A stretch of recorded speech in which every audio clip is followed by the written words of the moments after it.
Hello friends, good morning. তো এখন সকালবেলা ইচ্ছা করলো কি গোলা রুটি খেতে, তো সেই জন্য গোলা রুটি বানাচ্ছি। তো একটু পেঁয়াজ লঙ্কা কুচিয়ে দিয়ে সকালবেলা ইচ্ছা হলো একটু গোলা রুটি খেতে, তো সেই জন্য গোলা রুটি করে নিচ্ছি। আর এর সাথে করে নেব হচ্ছে ডিমের অমলেট। আমার জন্য করছি পেঁয়াজ আর লঙ্কা দিয়ে ডিমের অমলেট বানিয়ে নেব।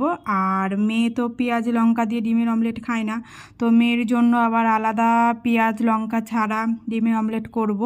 তো আমার গোলা রুটিটা হয়ে গেছে। প্রথমে পেঁয়াজ লঙ্কা দিয়ে ডিমের অমলেটটা করে নিলাম আমার জন্য, তারপরে এটা মেয়ের জন্য বানাচ্ছি। তো দুজনের খাবার দেখো রেডি করে নিয়েছি, এটা আমার আর মেয়ের জন্য শুধু অমলেট। মেয়ে একটু পরে আবার খাবার খাবে। খাবার টাবার খেয়ে এই দিয়ে মেয়েকে পড়াতে বসেছি। আর ওই এখনো জল খাচ্ছে, পড়তে বসলে 100 বার করে জল পিপাসা পায়। তো ওর আজকে স্কুল ছুটি। আর এটা হচ্ছে কুমড়োর শাক। আমি মাকে আজকে বললাম যে আমি বানিয়ে নিচ্ছি, তো মা আজকে বানিয়েছিল পরোটা আর হচ্ছে ঘুগনি, তো খেয়ে নিলাম। আর আমি আজকে লাউ তরকারিটা করে নিলাম। তো আজকের মিনি ব্লগটা এইটুকুই।